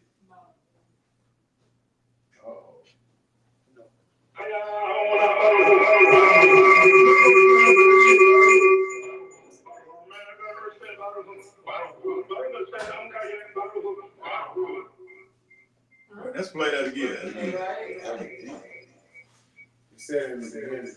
You turn off the. You gotta turn it on one of them. You turn off the sound.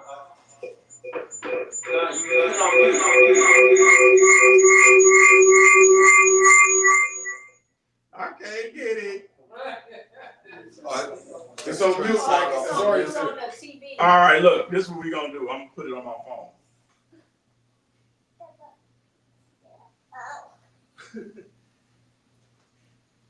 Y'all gotta hear this. Yeah, they go in there.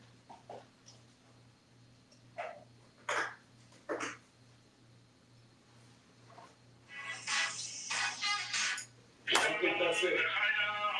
Yeah. All right, now look, somebody, Yanni, take the phone by the so the people that's listening, that's watching right now, they can hear what was being said. Push play again.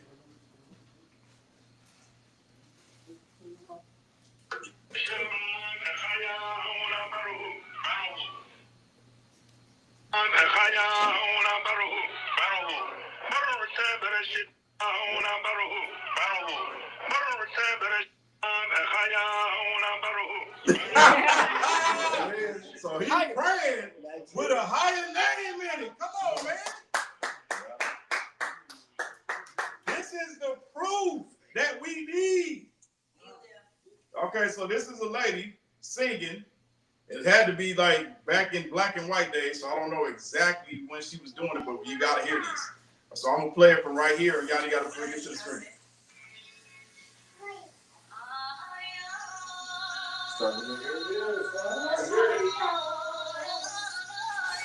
He's stringing it out too. Kneel down. השיר הזה?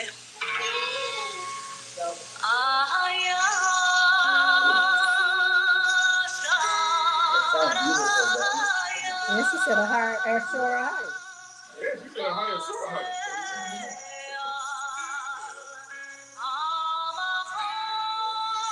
All right, that's enough. That's enough.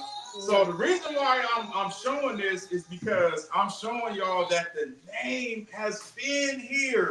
Don't say that GOC brought this out. Don't say California Hebrews brought this out. This was all the way back in Moses' days. This is a name that's been trying to creep up from the depths of the earth to come back to the Israelites for us to worship the real God of Abraham, Isaac, and Jacob. And if everybody stopped, like, I know y'all want to hold on to the name. Just listen to this information, study it for yourself, and then make your decision, right? We ain't here to go back and forth all day, man. We just gonna put the evidence out there. You don't see it, bro. You know what I'm saying? Here it is. We came out with full force, bro. We showed you the name AHAYAH was hidden in the Bible multiple places. I still got a whole armory ready. I ain't even brought out all the weapons yet. I'm just bringing out enough for the people to understand that the Most High name is AHAYAH, man. AHAYAH! I got tons of more stuff I can bring out right now, but I'm gonna stop right here. If you don't get it from here, come on, man. Yeah. Come on, man. Come on, man. Where did YHWH come from? Edomites, the Shazul tribe. You can't get past that. This is ancient history that nobody want to look at. Right? So now that the evidence is out there, come on, y'all. What y'all got to say now? You gotta be. So all praise to AHAYAH. All praise to AHAYAH. All praise to All praise to AHAYAH. AHAYAH. All praise to AHAYAH. All day, all praise to AHAYAH. All praise to AHAYAH. All day, all day. Come on, man. We gonna blow our shofars and we gonna be screaming out the name of AHAYAH. Come on, man. We ain't playing. I know y'all getting ready for blowing trumpets. All praise to the Most High. We love y'all. Y'all understand the message or not, we still love you. But this is why we use the name of AHAYAH, because we study ourselves to be approved. So if you don't get it, then I'm sorry that you don't get it, but this is why we do it. And somebody had to put it on the table to show why we do it, because it's not enough evidence of people putting it out there completely. Yeah. And it's getting disrespected. And it shouldn't be getting disrespected if it ain't connected to no evil. And then you sit up there, people sit up there pushing a name that's connected directly to Satan, right? And then you got the nerve to come up against AHAYAH. Come on, man. Don't do it. Don't do it. The great I am, the existing one, AHAYAH, short AHAYAH. Come on. Wow. All praise. Come on. All praise to the Most High.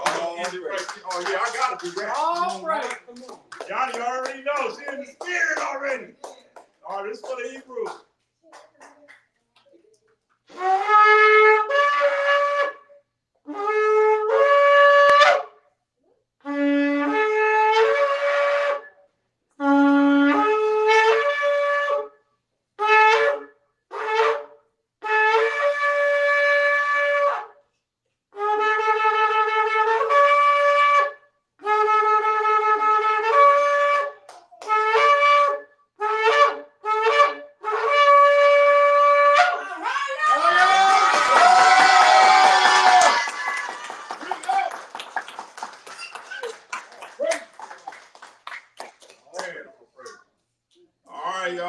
Tune out. We love y'all. Shabbat shalom. Shabbat shalom. Shabbat shalom. No, you ain't got to push nothing right there. Oh, you do it okay. Yeah. Man, fire. Right. That one. You had to pay